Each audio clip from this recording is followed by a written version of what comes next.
तो hello everyone, कैसे हैं आप सब। मेरा नाम है सैयद काशिफ। आज के दिन हम शुरू करने जा रहे हैं 8th वाला चैप्टर जो कि है बाइनोमियल डिस्ट्रीब्यूशन। अब ये वाला चैप्टर आपको बोर्ड में 5 मार्क्स के लिए देखने मिलने वाला है। ये सिर्फ 5 मार्क्स के लिए, लेकिन ये सिर्फ नहीं रहेगा। ये 5 मार्क्स आपको अगर पास होना है तो मैं बोलूंगा कि अपने लिए 5 मार्क्स ही बहुत ज्यादा है। ठीक है, अब इसमें सिर्फ एक फॉर्मूला आने वाला है जो यहाँ पर मैंने दिया हुआ है। ये फॉर्मूला भी हम लोग देखेंगे और ये 2 फॉर्मूला जो बेसिक से हैं ये भी हम लोगों को साथ में जैसे जैसे आगे बढ़ेंगे इस फॉर्मूला का एप्लीकेशन कैसे रहने वाला है, कहाँ पर अप्लाई होगा, किस तरीके से अप्लाई होगा, ये सब हम लोग पूरी डिटेल में ये वीडियो में देखने वाले हैं। तो बिना ज्यादा टाइम वेस्ट किए चलिए शुरू करते हैं।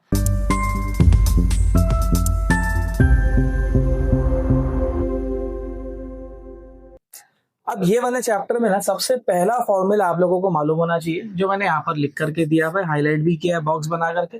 फॉर्मूला सिंपल सा है, N C x P raise to x Q raise to N minus x.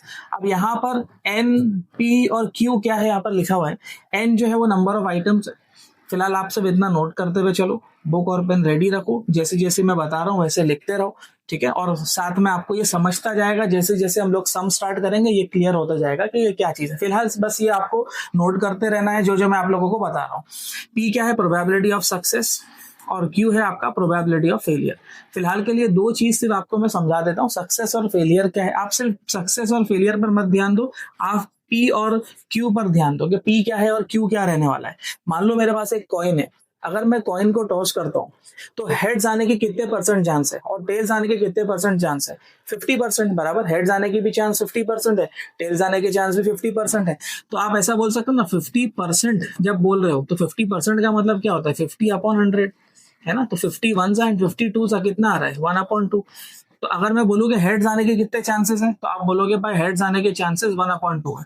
तो क्यू क्या हो जाएगा, क्यू हो जाएगा आपका टेल्स आने के चांसेस बराबर। या तो एक हेड आ सकता है, जब कॉइन के केस की बात की जाएगी तो हेड आने के चांस कितने परसेंट होंगे, 50%। 50% यानी 1/2। और टेल्स आने के कितने चांस होंगे, वो भी 1/2 रहेंगे। तो एक तरह से जब मैं इन दोनों को ऐड करूंगा ना, 1/2 + 1/2 जब मैं करूंगा तो मुझे आंसर क्या मिलने वाला है, 1 मिलने वाला है। तो इससे एक फॉर्मूला बनता है, P + Q = 1। ये आपका एक और फॉर्मूला है जो आपको ये वाले चैप्टर में लगने वाला है और देखने के लिए मिलेगा। ठीक है, ये पहले वाले फॉर्मूले की बात हो गई जो कि काफी इंपॉर्टेंट है और याद रखना है अपने को। ठीक है, अब ये आपको है ना 11th स्टैंडर्ड का एक कंसेप्ट का एक फॉर्मूला देखने के लिए मिल रहा है। ये वाला फॉर्मूला कॉम्बिनेशन परम्यूटेशन कॉम्बिनेशन करके एक चैप्टर था 11th स्टैंडर्ड में, वहां से ये फॉर्मूला है। अब 11th स्टैंडर्ड का याद नहीं है तो जाने दो। कितने लोग ऐसे रहते हैं कि सर कल का नहीं याद रहता है, तो टेंशन मत लो, आप सिर्फ ये वाला फॉर्मूला लेकिन याद रखो। और जैसे जैसे हम लोग आगे बढ़ेंगे ये फॉर्मूला को किस तरीके से अप्लाई करना है, इसकी क्या ट्रिक रहने वाली है, वो सब मैं आप लोगों को लेक्चर के टाइम पर बताने वाला हूँ। ठीक है, नेक्स्ट 2 फॉर्मूलाज आने वाले हैं, एक मीन का और एक वेरिएंस का। ये हम लोगों ने 7th वाले चैप्टर में इसके बारे में ऑलरेडी पढ़े हैं कि ई ऑफ एक्स को हम एक्सपेक्टेशन बोलते हैं या तो मीन, और वी ऑफ एक्स को हम वेरिएंस बोलते हैं। इसका फॉर्मूला सिंपल सा रहने वाला है n × p। ठीक है ना, ये n और p का मल्टीप्लीकेशन, और वेरिएंस का फॉर्मूला रहने वाला है ये तीनों का मल्टीप्लीकेशन यानी कि NPQ। ठीक है, ये अगर आपको फॉर्मूला समझ में आया है तो इसको फटाफट नोट करो। इसके फर्स्ट वाले सम से हम लोग शुरू करेंगे। तो चलिए इसके फर्स्ट वाले सम से शुरू करते हैं। पहले समझ लेते हैं कि ये फर्स्ट वाला सम हम लोगों को बोर्ड में कितने मार्क्स के लिए देखने के लिए मिल सकता है। आप लोगों ने अगर पेपर पैटर्न फॉलो किया है तो 2 मार्क्स का एक तो MCQ आता है, और 70-80% टाइम्स आप बोल सकते हो कि ऐसा सम जो है आपको 2 मार्क्स के लिए पूछेगा, या तो MCQ में, या तो जो 2 मार्क्स के आपको क्वेश्चंस देखने के लिए मिलते हैं वहां पर ये वाला क्वेश्चन ऐसे ही 2 मार्क्स के लिए पूछ सकता है। अब सम काफी सिंपल है, आपको सिर्फ 2 फॉर्मूला याद रखना है जो कि यहाँ पर फर्स्ट वाली स्लाइड में मैंने लिख करके बताया आप लोगों को। एक तो एक्सपेक्टेशन का फॉर्मूला जो कि है n × p, और एक वेरिएंस का फॉर्मूला जो कि है NPQ। बस ये 2 फॉर्मूला आप लोगों को याद रखना है और फिर सम अपना ही है।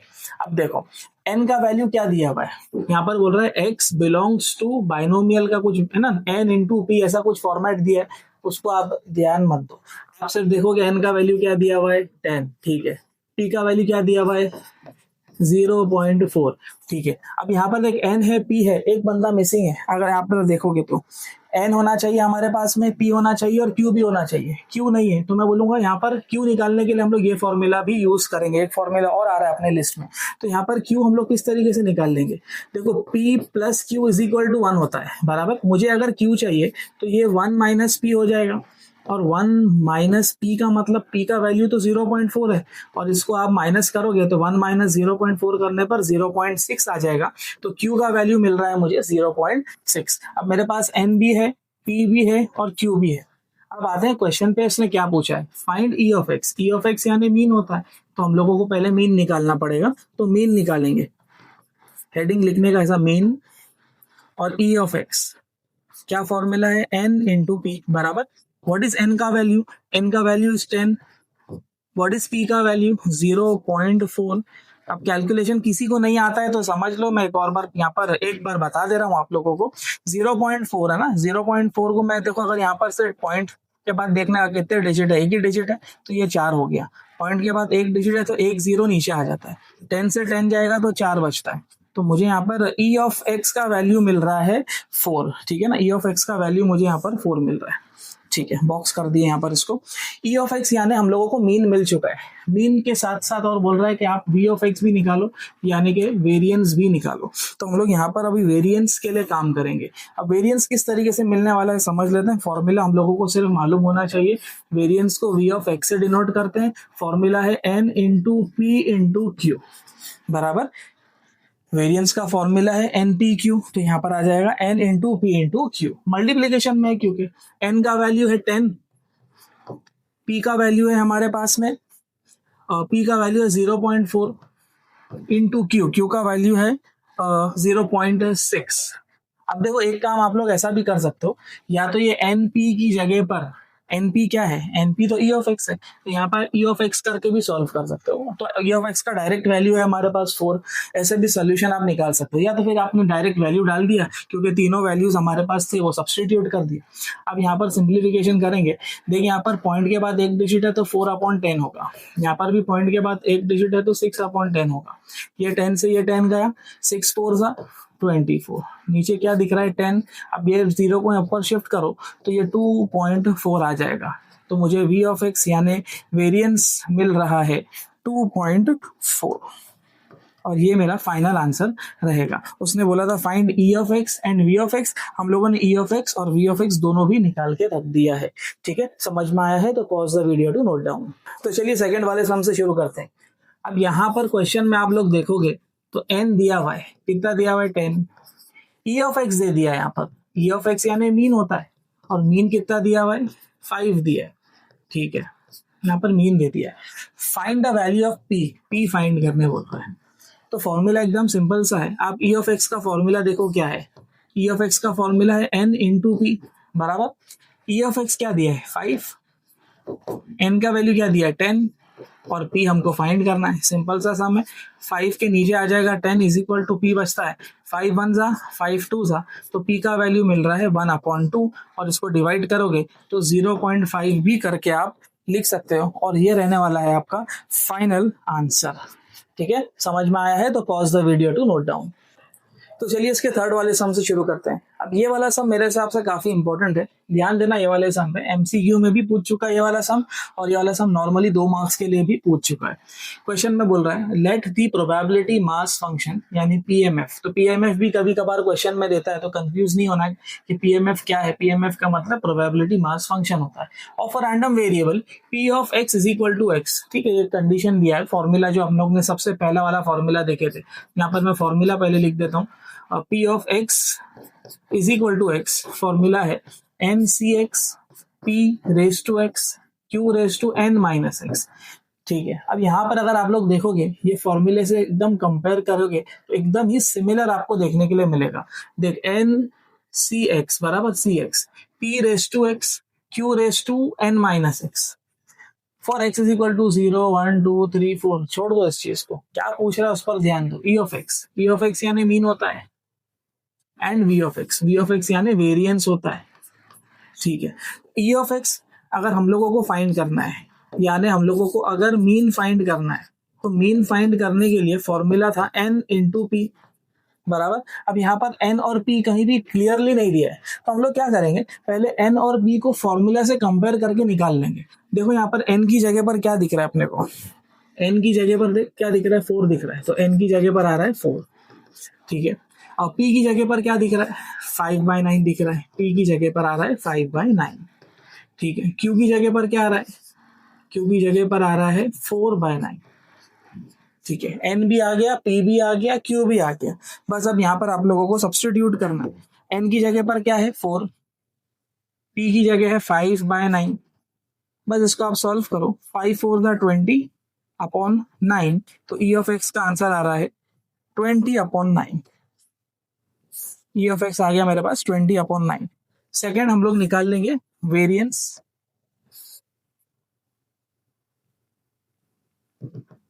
वेरिएंस को वी ऑफ एक्स से हम डिनोट करेंगे।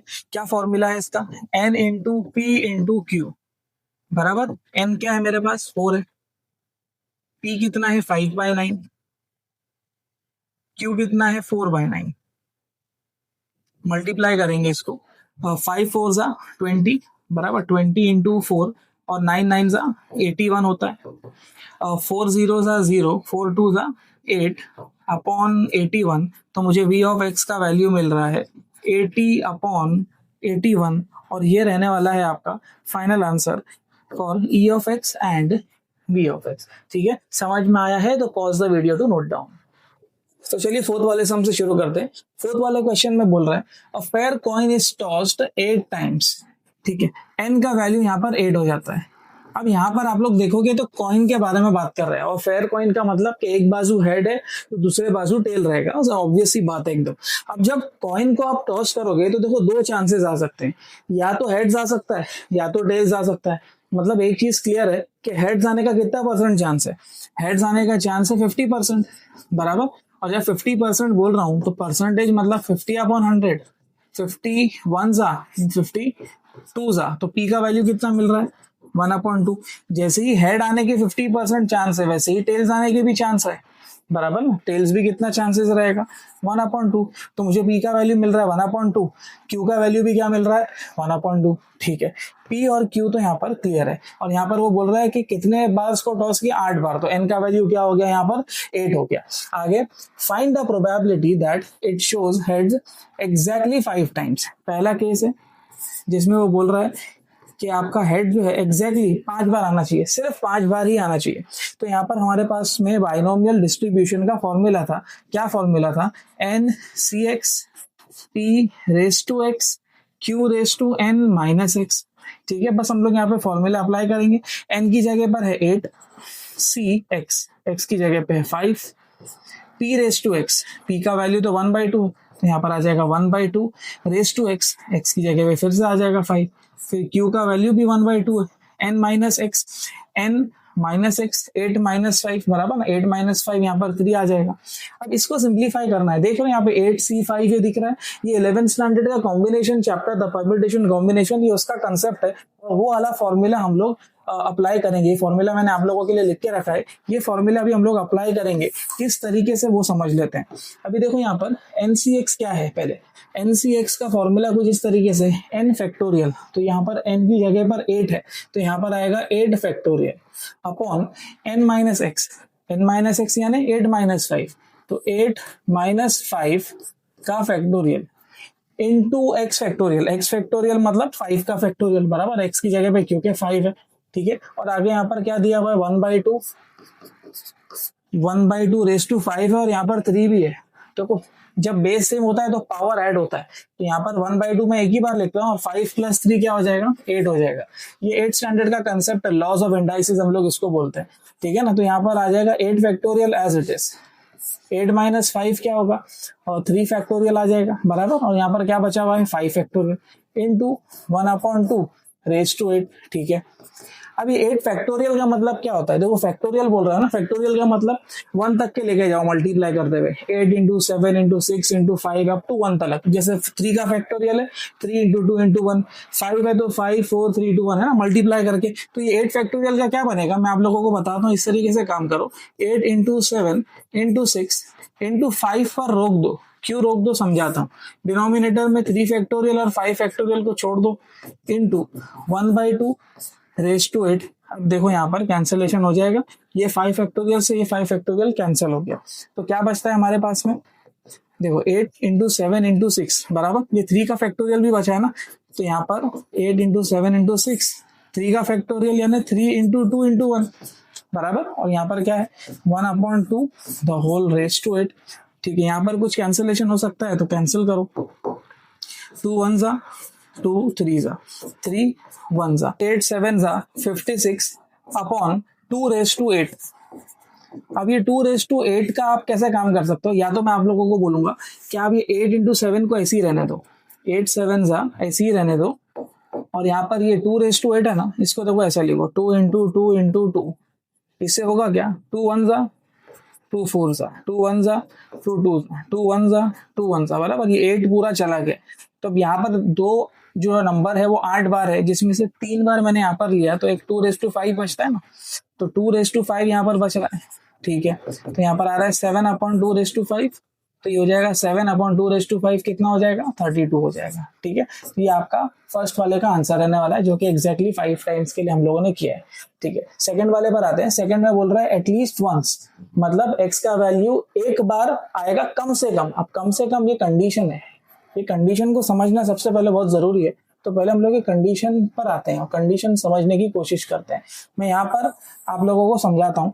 अब समझ लो मैंने एक कॉइन को टॉस किया। जब एक कॉइन को टॉस करोगे तो हेड्स आने के चांसेस कितने हैं, 50%, बराबर। 50% मतलब हाफ बताया जैसे कि, और टेल्स आने के कितने परसेंट चांस है, वो भी 50% यानी हाफ। अब इन दोनों को जब आप सम करोगे, आधा और आधा क्या होगा, एक होगा। मतलब कोई भी प्रोबेबिलिटी जब आप कैलकुलेट करोगे, कोई भी प्रोबेबिलिटी, कोई भी चीज की प्रोबेबिलिटी, भले उसमें 2 आ रहे हो बंदे या 50 आ रहे हो उसके अंदर, सबको जब सम करोगे तो आंसर 1 ही आएगा। पहले तो आप ये चीज समझते हुए चलो। अब आते हैं इसके पहले वाले केस पर।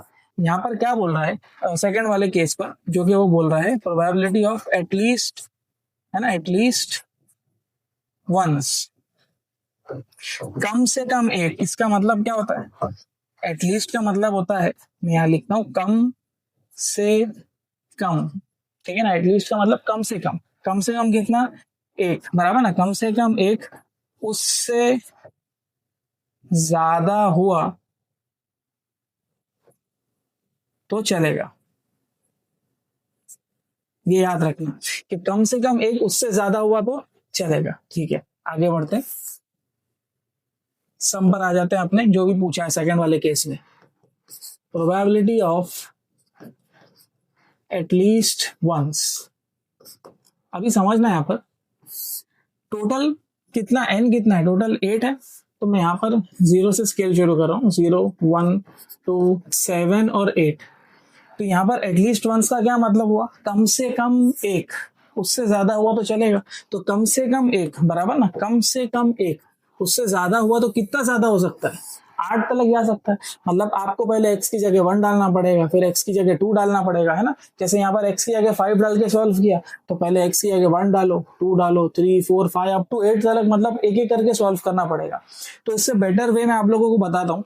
आप कंसेप्ट याद रखो, मैंने अभी बताया कि सारी प्रोबेबिलिटी का जब आप एडिशन करोगे, जितनी भी प्रोबेबिलिटीज होती है उसका जब आप एडिशन करोगे तो आपको आंसर क्या मिलेगा, है ना, 1 मिलने वाला है। तो जितनी भी प्रोबेबिलिटी है उसका आंसर क्या मिलेगा, टोटल 1 मिलेगा। तो आप क्या करो, ये टोटल जो है ना ये 1 है, बराबर। पूरा जो है ये 8 का लग के जो बात कर रहा है, 8 टाइम जो टॉस किया है कॉइन को, ये पूरा जो है वो 1 है। 1 में से आप ये जो बचा हुआ नंबर है ना, इसको माइनस कर दो। मतलब x इज इक्वल टू 0 को आप माइनस कर दो, आपको एटलीस्ट 1 का आंसर मिल जाएगा। समझ में आया। तो यहाँ पर ये स्केल आप लोग है ना अपने रेफरेंस के लिए बनाना, एग्जाम में इसको रफ में बनाकर रखना, फेयर नहीं करना। तो यहाँ पर आएगा 1 माइनस, अब यहाँ पर इसको ब्रैकेट में डालो। अब यहाँ पर फॉर्मूला लगेगा NCX P raise to X Q raise to N minus X, ठीक है। तो 1 माइनस, व्हाट इज N का वैल्यू, N तो 8 ही है अपन, 8 CX, X का वैल्यू है 0, P raise to X, P का वैल्यू है 1/2 रेज टू 0, फिर Q का वैल्यू है 1/2 N माइनस X, 8 माइनस 0, ठीक है। 1 माइनस, अभी देख 8 C0 दिख रहा है यहाँ पर, 8 है ना, कोई भी नंबर हो सकता है, 8 कोई भी नंबर है ना, ये तो कोई भी नंबर हो सकता है। क्यों बता बोल रहा हूँ ऐसा, ये देख रहा है NC0, N यानी कोई भी नंबर हो सकता है, और कोई भी नंबर अपने पास में यहाँ पर वो 8 है। तो यहाँ पर 8C0 का आंसर क्या आएगा, 1 आने वाला है। तो दिमाग नहीं चलाएंगे, जब ऐसा केस दिखेगा तो वो नोट को याद रखेंगे, 1 आएगा इसका आंसर, ठीक है। 1/2 रेज टू 0, कोई भी वैल्यू के सर पर 0 आ जाए तो भी क्या आने वाला है, 1 आने वाला है। तो ये भी 1 है, ठीक है। 1/2 रेज टू 8 माइनस 0, तो ये 1/2 8 माइनस 0 तो 8 ही होगा, ठीक है।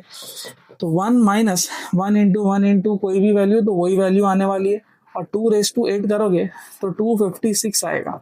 अब एलसीएम ले लो, 256 वन सा 256 -1/256, तो मुझे आंसर मिल रहा है 256 -1 इज 255/256, और ये होगा आपका सेकंड वाले का आंसर, जिसको आप एटलीस्ट वंस बोलोगे।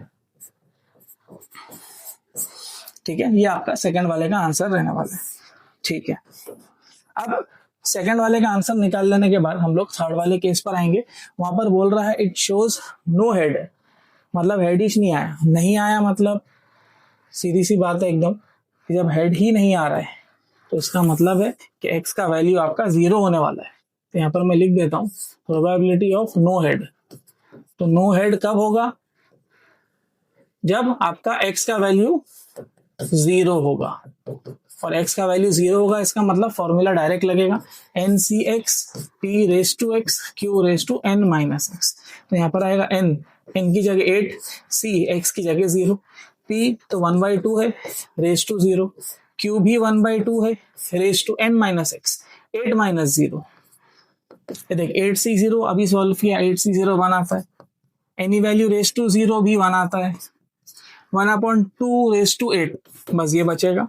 और 1/2 रेज टू 8 कितना होता है? 1/2 रेज टू 8 को सॉल्व करोगे 256 आएगा, और ये होगा आपका x इक्वल टू 0 के लिए आपका फाइनल आंसर। ठीक है, इंपॉर्टेंट सम था, समझ में आया है तो वीडियो को पॉज करो और फटाफट नोट करो। तो चलिए इसके फिफ्थ वाले सम से शुरू करते हैं। क्वेश्चन में बोल रहा है the probability that a certain kind of component will survive a check test is 0.5। मतलब एकदम सिंपल सी बात कर रहा है कि प्रोबेबिलिटी जो है वो 0.5 है। और सबसे पहले फॉर्मूले में हम लोगों ने ये समझ लिया था कि P प्लस Q जो है वो इक्वल टू 1 होता है, और Q इज इक्वल टू है ना 1 माइनस P होगा। तो 1 माइनस P यानी 0.5, 1 माइनस 0.5 तो 0.5 ही होता है। तो Q का वैल्यू कितना मिल रहा है मुझे? 0.5, और 0.5 का मतलब हाफ होता है ना, तो आप ऐसा भी इसको लिख करके रख सकते हो। ठीक है, तो मेरे पास P है और Q भी है। Find the probability that exactly two मतलब x का वैल्यू 2 रहेगा, इसकी प्रोबेबिलिटी चाहिए। Of the next 4 tested components, मतलब कि n का वैल्यू 4 है। बस इतनी सी बात, सिंपल सी बात थी एकदम। एक ही बार फॉर्मूला लगेगा और सम कंप्लीट होगा। क्या फॉर्मूला है? NCX P raise to x Q raise to n minus x। तो यहाँ पर आएगा n 4, C x की वैल्यू है 2, P का वैल्यू है 1/2 रेज टू 2, फिर यहाँ पर Q का वैल्यू भी है 1/2 raise to n minus x। तो n का वैल्यू क्या है? 4, और x का वैल्यू क्या है? 2। ठीक है, 4C2 बराबर 4C2, यहाँ पर फॉर्मूला लगेगा। कौन सा फॉर्मूला लगेगा? कॉम्बिनेशन का फॉर्मूला लगेगा, NCX वाला फॉर्मूला बराबर। ये फॉर्मूला हम लोगों ने देखा था। क्या फॉर्मूला है? n factorial upon n minus x का फैक्टोरियल इनटू x का फैक्टोरियल। ठीक है, और यहाँ पर क्या आ जाएगा?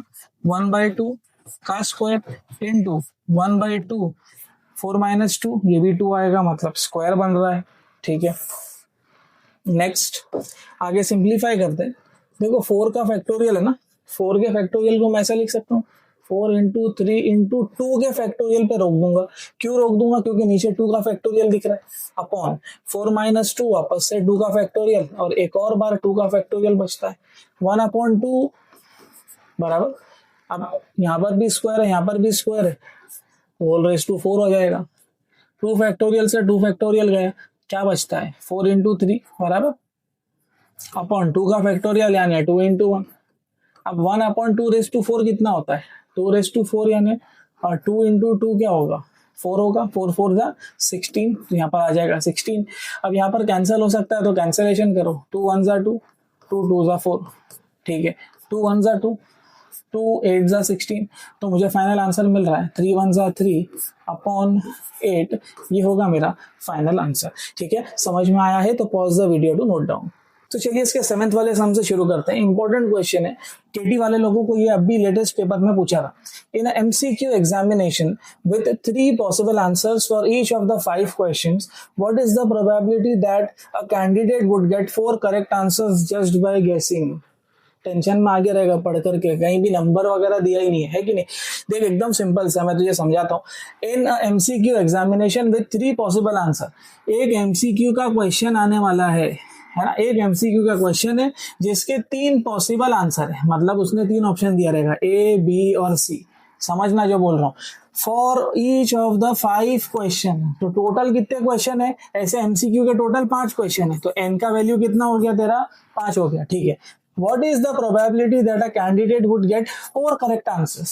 तो ये 5 में से जो 5 एमसीक्यू है उसमें से वो एक उसके सॉरी एक नहीं 4 उसने करेक्ट आंसर दे दिया, 4 करेक्ट आंसर दे दिए, मतलब probability of x equal to 4 ये पूछ रहा है। अब क्वेश्चन का मतलब समझो, n तो है x भी है, क्लियर है, वो देख के समझ रहा है, लेकिन आपका p क्या होगा और q क्या होगा, तो मैं बताता हूँ, एकदम सिंपल है। टोटल 3 एमसीक्यू है, 3 एमसीक्यू में से सिर्फ एक सही होगा, बराबर, 3 एमसीक्यू में से सिर्फ एक सही होगा, तो 3 में से गलत कितना होगा, 2 गलत होगा, सिंपल है, P आ गया Q आ गया, समझ में आ रहा है, P है Q है N है, तो आपको फाइंड क्या करना है, ये हटा देते हैं यहाँ पर, अब इसका काम नहीं है, अपने को फाइंड करना है P of x is equal to 4, तो क्या फॉर्मूला है, N C x P raise to x Q raise to N minus x, ठीक है। N का वैल्यू क्या है 5, सी एक्स का वैल्यू है 4, P का वैल्यू कितना है 1/3 रेस टू x का वैल्यू फिर से 4 है, Q का वैल्यू है 2/3, ठीक है, 2/3 raise to n minus x, n क्या है वापस से 5 माइनस 4, ठीक है। अब देखिए 5c4 दिख रहा है, वापस वही फॉर्मूला लगेगा, n factorial upon n minus r का फैक्टोरियल इंटू r का factorial into 1/3 raise to 4 into 2/3 raise to 5 minus 4 is 1, ठीक है, वो एक ही बार लिखेंगे। अब ये देख 5 का फैक्टोरियल दिख रहा है, 5 के फैक्टोरियल को ऐसा लिख सकते हैं 5 इंटू 4 के फैक्टोरियल तक, क्यों, क्योंकि नीचे 4 का फैक्टोरियल दिख रहा है, ठीक है। 5 माइनस 4 1 ही होगा, तो 1 का फैक्टोरियल 1 ही होता है, और यहाँ पर क्या बचा 4 का फैक्टोरियल इंटू, देख 1 रेस टू 4 1 ही होगा, 3 रेस टू 4 मतलब 3 को आपको 4 बार मल्टीप्लाई करना है, 3 3 जा 9, फिर 3 3 जा 9, 9 9 जा 81, ठीक है, इंटू 2 रेस टू 1 2 ही होगा, और वापस यहाँ पर 3 बचता है, ठीक है। तो एक 4 फैक्टोरियल से 4 फैक्टोरियल गया, 5 2 जा 10, 81 इंटू 3 243, ये रहेगा आपका फाइनल आंसर, ठीक है। इंपॉर्टेंट क्वेश्चन है मेरे हिसाब से, ऐसा ट्रिकी क्वेश्चन एग्जाम में ये बार भी एक्सपेक्टेड है। समझ में आया है तो pause the video to note down. तो उम्मीद है आज का सेशन आप लोगों को समझ में आया रहेगा। ये वाला चैप्टर बोर्ड्स में 5 मार्क्स वेटेज कैरी करता है। इससे पहला वाला चैप्टर भी जो है वो प्रोबेबिलिटी डिस्ट्रीब्यूशन है, वो भी टोटल 5 मार्क्स वेटेज रखता है। तो ये 2 चैप्टर्स मैं आप लोगों को बोलूंगा, अगर आप लोग लास्ट में पढ़ रहे हो तो ये 2 चैप्टर्स पर अच्छे से ध्यान दो। जो मैंने वीडियोस में जितने भी सम्स कराए हैं, ये वाले सेशन में भी, मतलब ये बाइनोमियल डिस्ट्रीब्यूशन में, फिर प्रोबेबिलिटी डिस्ट्रीब्यूशन में भी मैंने जितने सम्स कराए उतने सम्स आपके कंसेप्ट क्लियर करने के लिए इनफ है। बाकी मैं आप लोगों को बोलूंगा कि PYQ के सम्स आप लो और उस पर ज्यादा मेहनत करो, तो मेरे हिसाब से 10 मार्क्स आपके इजीली सिक्योर हो जाएंगे। This is Syed Kashif signing off. जब तक के लिए मिलते हैं अगले सेशन में।